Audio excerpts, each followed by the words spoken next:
Wisp Sports Radio, the voice of women in sport. Hello and welcome to Beyond the Balls, a podcast from Women's Sport Australia. We're your hosts, Ella Smith and Georgina Mallon, here to discuss all the topics on women's sport off the pitch.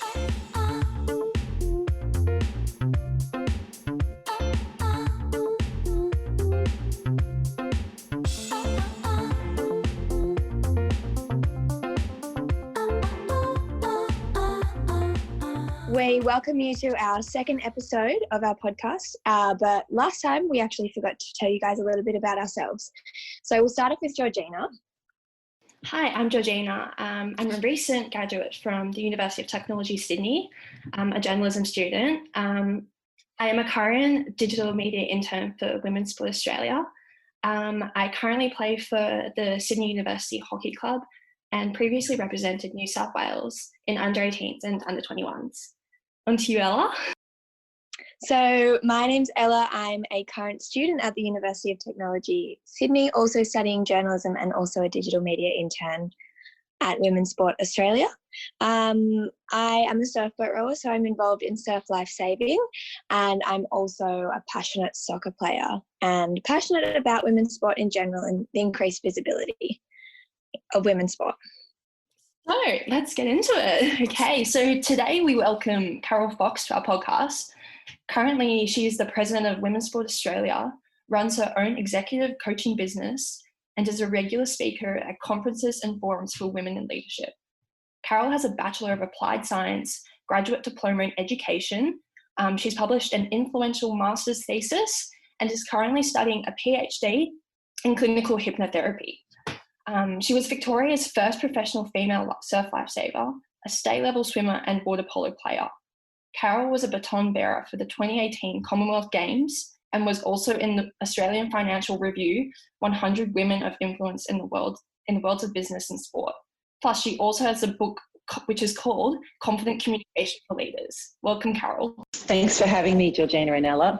Thank you so much for joining us, Carol. How have you been at the moment with the current situation? Yeah, look, I feel pretty blessed because what I teach people every day is about being aware of our reality and how to reframe it if it's not working for us. So I went through a couple of weeks of going, oh my God, what's happening? You know, like everyone, you know, a little bit of grief about business slowing down.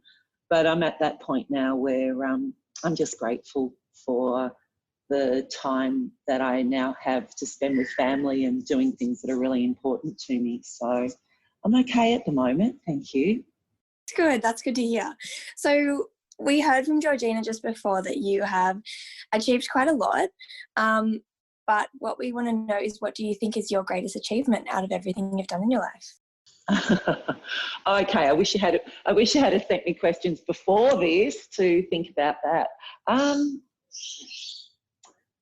I think it's, I probably didn't realise until this current situation how much impact I've had over the last 25 years. I've got a project that I'm doing at the moment called the Fear to Courage project, where I put out 50 free coaching sessions, and people could take me up on it, but they had to pay it forward. So I've done about 20 of those coaching sessions so far. And do you know what? So many of those people were in a workshop of mine over 15 years ago, and they're coming out of the woodwork and just giving me feedback saying how doing the workshop changed their life and how it did it. And so I think my biggest achievement, I'm only just starting to realise, is the impact that over all the years of doing what I've been doing, teaching people how to be confident in their communication and be kind and passionate, I'm realising now how much of an impact that's actually had with people, and where I might have thought it was hundreds, I now think it's thousands. That's amazing. So Carol, as we mentioned before, you were the first female Victorian surf lifesaver, which is incredible. You began competing in Ironman competitions before there was a women's division in place. What was the experience like competing in a male-dominated sport? that at that point didn't really consider female athletes as competitors. Yeah, well, I do need to correct I wasn't the first female lifesaver, because there were people who came before me, particularly around Australia. Victoria was one of the last ones to let women become lifesavers, but I was Victoria's first female paid, what they used to call a professional lifeguard, but it was a paid lifeguard. So pretty much it was only 40 years ago, which probably sounds a long time ago to you two, but it was 40 years ago. My journey started as a swimmer. So I grew up around boys. I grew up swimming with them. We were treated equally. We went to competitions. We all got the same medals. And so what happened is I followed my brother, who was older. They all went down the beach, all the boys in the squad, and I followed them down the beach, and I was watching them go for their bronze medallion. And I turned around to my dad on the beach and I said to him, "Oh, Dad, I just can't wait to be able to become a lifesaver and save lives." And Dad then says, "Darling, you're not allowed to. They won't let you because you're female." And that was probably it was the very first time that I'd ever experienced discrimination. And I have to tell you, there was rage. I remember it started in my stomach and worked its way up, and it was red and it was hot. And I just couldn't believe that just because I was a female, I wouldn't be able to save lives. But look, there were some women who came before me. Other states had already let women, this is all surf lifesaving, by the way, lifesaving. Bay beaches and pools have had women for a long time. So look, by the next year, by the time I was old enough, we were allowed to save lives, and I was allowed to go for my bronze. And it was actually the next day that I went to a surf carnival, and I actually raced. We asked to race against the boys. I was still a junior at that time, and they actually let me do that. There were a lot of people not very happy about it though. And then that same year, that March, I think, this was February, the March, I actually did the state championships against the other junior competitors, my brother being one of them. I did the belt and reel race, which is the one where you need a crew of 4 feeding a rope out to you as you swim out with a belt wrapped around you. So I came third in that. So I'm actually, one of my other proud achievements was I was actually the first female to win a state medal in surf lifesaving down in Victoria, and it was in a race, and my brother won. And so he was up on number 1 dais, and I was on number 3, and I'm sure he had his back to me. I think he was a bit embarrassed his sister was there. And then, of course, I decide that I see everyone out on the boards and the skis and think, well, that'll be fun. So I ended up, as you said, doing the Ironman, so competing against the men. Look, I have to say, like all of us, there were champions that supported us. There was plenty of them, but there were also plenty of people who were very, very unhappy about women joining the movement and competing. Assimilation for volunteer lifesaving happened really quickly, though. I'm when I look back at it, how quickly it was. About 5 years later, and I was lecturing at uni in a phys ed degree, and I had 3 students come up who were female lifeguards and said they apparently got hold of some history book and said, "Oh, we can't believe it was only 5 years ago that you were the first lifeguard," because they just took it for granted. So yeah, it was the lifeguarding was interesting. That came from a decision. I was sitting on the couch watching Baywatch. I'm glad you actually know what that is, but I was watching the original one. Thank you, you two, and with Pamela Anderson, and I was watching Baywatch, and I said, my poor father, I went, "Dad, I could just be best, summer job," because I was doing phys ed at that time. So of course he's rolled his eyes and gone, "Oh, Carol, they don't let females, be paid lifeguards." So, of course, good timing. I happen to be Bob Hawke's government brought through the Equal Opportunity Act, where you were employed on basis of merit. And so I was lucky enough the second year I went for it to get in. So yeah, publicity was interesting. I had fellow lifeguards who were not very amused about the fact that they had the first female and that it was attracting attention. But, you know, it was what it was and we got through it. That's amazing. So with Carol, it seems like a common theme across all your projects, like your current projects, is pushing women to have more confidence in sport and leadership. How did your early experience in life-saving and then competing in the Ironman competitions mould your current perspective? Well, I kind of made the mistake during that time of fighting everyone and fighting a fight. So it actually took a big toll on my mental health back then and my physical health as well. The only way that the men that didn't want me there could really put me down, there was a lot of body shaming. Now, body shaming is interesting when you're standing in a pair of bathers. So I look back at it now and I thought, oh, they had nothing to be shaming about, but it was, we know when you're 16, 17, 18 years old and being called fat, when I was actually just really fit, you start to take all of that sort of stuff on. So busy fighting the fight and just exhausted myself. And then really started questioning who I was and what I had to offer the world.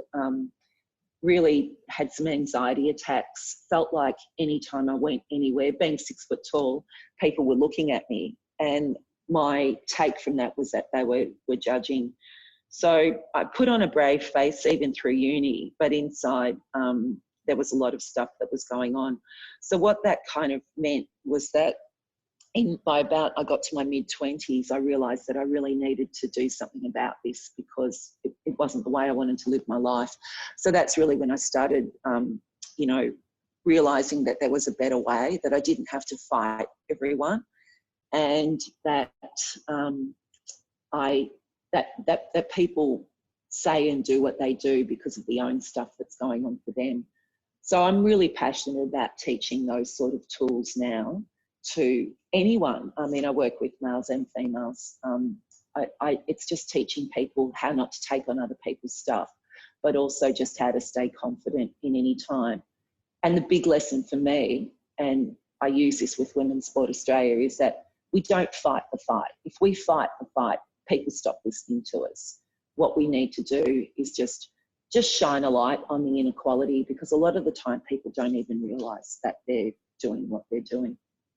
That's so true. And it's also so hard, I think, and quite impressive, something that I guess you would learn over time is to channel your frustration and your anger into something quite positive, as opposed to just fighting it. Because I can imagine that, being ridiculed and going through all of that would of course make you angry at the people doing that. So I think that's really quite incredible that that's what you learned from it.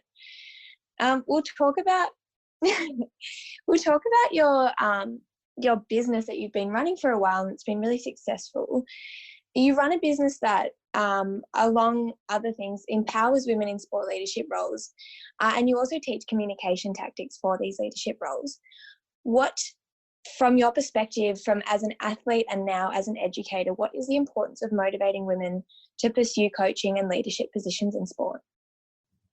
Oh, we absolutely need to be out in the grassroots level, teaching women confident communication concepts so that they can put their hand up and be coaches, umpires or referees, get themselves on committees so that the young girls that are in those communities will see that there is a life after them being an athlete.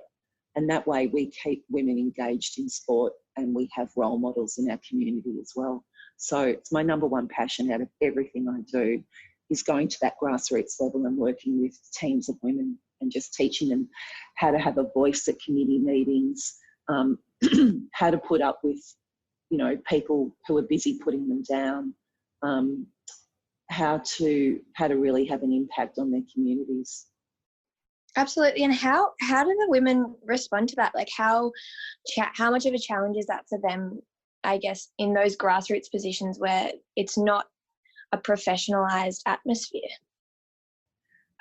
Well, they love what I teach them because it's practical tools, and it's I teach them about people. So it's not a course where you go, men are like this, you know, and everyone's like this. It's about looking around for the champions, looking around for the people who are doing the good, the people who you can connect with and be part of something.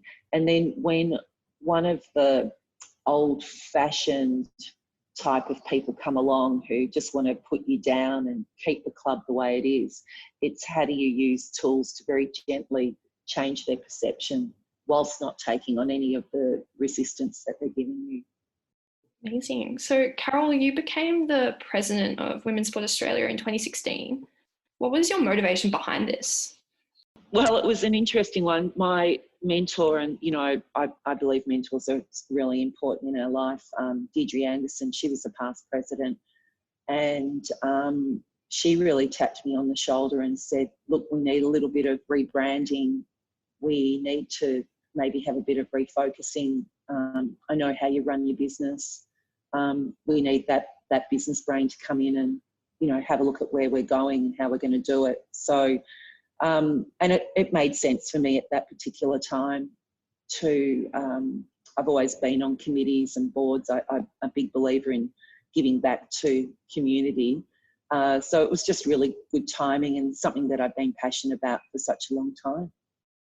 So in an op-ed published on International Women's Day in 2019, the CEO of Sport Australia, Kate Palmer, she said that sport is such a hyper-masculine environment, particularly at the pointy end, that its blokey nature can defer females seeking senior coaching board and administrative roles. How true is this? How true has this been in your experience? Yeah, look, unfortunately it's true. With some of the statistics from the State of Play that came out early this year is we're just making up 22% of board chairs and only 13% of CEOs across more than 60 Australian sporting organisations. So we know we're way behind other industries, way behind, and that underrepresentation of women just means that sporting clubs and organisations are losing out on all those benefits of gender diversity. So we are way behind, and that's why the Sports Commission and state sporting bodies have put so much of their energy into building up as many women in leadership roles as they can, so that women will put their hand up. Yeah, totally. You also said in a prior interview, and you touched on it earlier, about how women can kind of challenge the system without, I guess, just getting angry, because from your experience yourself, it's not gotten you anywhere. You said we can't fight men in an energy of masculinity because we'll lose. I teach women how to be strong as female, but in a way that's kind and compassionate. In an article for The Conversation, Fraser Carson and Julia Walsh write something along those similar lines, that feminine behaviours are deemed not appropriate for coaching, while masculine or hyper-masculine behaviours are not becoming of a female. So it's a bit of a catch-22. From your perspective, do you believe women have to act differently to gain respect and achieve in sports leadership? Are you asking, do women need to act like men? Well, do they need to act differently to men, or do they need to act the same as men? I think they just need to be who they are as a leader. I don't think it comes down to gender in this one. I think it comes down to someone who is confident, who believes in themselves, and who knows that they're doing it for the right reason. Will have body language to match, will have voice to match, will be able to understand where their people are coming from, be able to reframe them gently when maybe they need to rethink their position. So I don't see it as a masculine or a feminine energy. The only thing I do say is I just don't think women need to act like men to get their point across. Again, it's about being grounded, centred, compassionate, authentic, and that's then the message that comes across something I teach a lot about is our body language, and whatever's going on in our mind is what comes out through our voice and our body language. So if I trust that I'm doing the right thing, and I trust that, people are doing the best they can, then I'll turn up very, very differently to someone who feels like everyone's against them and they need to prove a point. So it's just really important how we turn up. Yeah, absolutely. I guess we'll switch to talking about coaching now. In recent years, we've seen a massive increase in women competing in sports, and yet we barely see women in head coaching positions or coaching positions really at all, for that matter. At the 2016 Rio Olympics, only 9% of head coaches were female, despite nearly half of the athletes being female. If we look at AFLW, Peter Searle is the only female coach out of 14 teams. And I guess it's similar across other sports as well. Why do you think that there's such a gap between participation and leadership? I don't know. Really, I haven't got an answer for that one. It's systemic. It's been happening for a long time. Every sport I know is doing everything they can to build up female coaches, to build up their confidence, to get them up there at that elite level. When I did my master's thesis on this topic, why we don't have more women at the elite levels, for some women it still comes back to the amount of work that they do at home, the responsibility that they have for childcare. And that was back in the 90s I wrote that, but unfortunately the statistics are still showing that women are still doing the majority of the work at home, and still having to be responsible for childcare. So where this starts to really show up is again in grassroots level, where I've trained a team, I've been picked to be the state coach, and the next lot of school holidays I get to take my team to another state. What happens if I've got 3 children at home and a partner who's working full-time as well, who can't take the time off to look after those children, or maybe doesn't even want to? I then don't get the chance to be a state level coach, which means I then don't get to be national level. So I think there's a whole lot of social implications there for women in coaching as well. We also know that a lot of the time for board positions and also coaching positions, women won't put their hand up unless they're tapped on the shoulder. So we very much need women to be tapped on the shoulder to step up into those positions, and this is where mentoring becomes really important. They really need to have a champion, someone who says to them, come on, come with us, do this with us, and we'll make sure that you can get to those top levels. Yeah, absolutely. And I guess it's such kind of a chicken or an egg scenario. You want these role models, but these role models are probably going to be building up through the grassroots. So which comes first, I guess, and how do you get these women in the grassroots to become that leader, I guess, on that level? Yeah. Do you think that drawing, especially in relation to the above question, do you think we'll come to more positions, women in leadership positions naturally, or do you think that women have to push the boundaries to be taken seriously? Look, to be honest, I don't know what's going to happen post-COVID-19. I think everything's changed for us, and my hope is that in this new world, a new way of being, that we get to rewrite how we are as leaders, and how sports operate, how companies operate. I mean, if you have a look at the people who are getting applauded at the moment, there's a lot of women leaders, world leaders out there where people are looking to say, have a look at how they've managed this crisis. So I think women as leaders are certainly getting a lot more credibility through this crisis. And I just hope that post-COVID-19, there's a whole different way of looking at leadership and leadership styles and authenticity. And I really think the fact that we're all at home and having to work on Zoom or Microsoft, whatever it is, you know, video conferencing, women are very, very good at that. Men are too, obviously, but I think that when I look at some of the teams I'm working with, it's the females that I'm coaching, the women that I'm coaching that are saying how they're checking in with their teams and how they're really keeping the morale up. And so I think by the time the dust settles, I'm hoping that there won't be a gender lens applied to anything. I'm just hoping that leaders will be leaders and the best people will be chosen for those positions. Yeah, I completely agree. Especially, I just think that women should be respected for their qualifications and their ability to do something, not just because they're female. It just shouldn't be a gendered situation, I think. No, not at all. So this is a bit of a change of topic, but we noticed that with your educational qualifications, you started off with a Bachelor of Applied Science and then graduated with a diploma in education.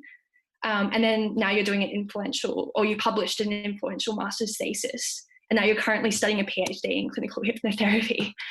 What motivated you to do these educational qualifications or to obtain them?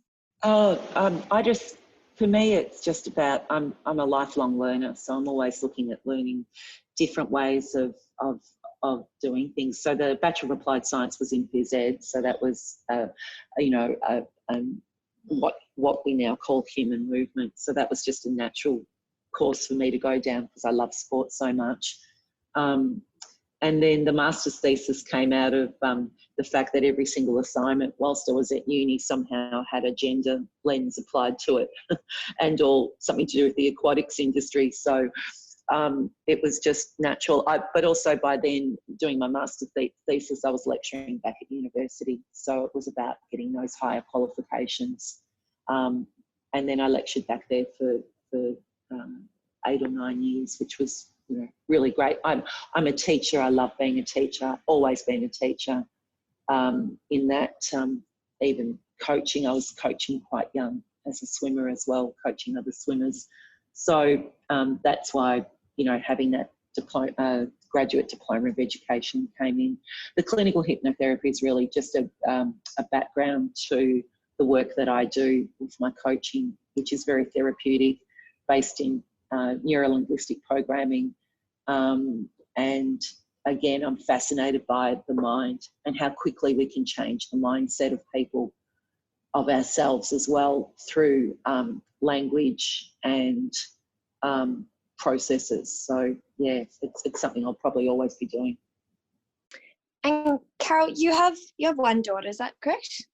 I have a daughter and I have a son and a daughter-in-law. I just was reminded of, when you mentioned you went through a lot of struggles in surf life saving. And as someone who competes in surf life saving as a young woman now, I know that there's definitely still aspects of sexism going on, but we've come quite far, I guess, in recent years. I do surf boat rowing, so there's a lot more women's divisions and women in coaching positions, so it's really exciting. But from your perspective as a mother, how do you see the change from when you were that age competing in that and the environment that you were in to your daughter now growing up in, I'm guessing she surfs and she does all of that? Yeah, she does, Ella. Look, and I'm secretary at Lawn. It's funny you do the full circle. Belle's been in nippers since she was able to, I think, 6 years old. She went for a bronze medallion this year. Just made me so proud. There is a huge difference to what the experience that she's had to what I've had. In actual fact, I got my life membership this year, and over summer we Wow, congratulations. Thank you. Yeah, 40 years. And it was lovely, and it was just a total acknowledgement of what had happened over all those years. But I stood up in front of a packed room of people, and a lot of them are parents of nippers. They may be quite new to life saving, have probably been around the club for maybe 15 whatever years.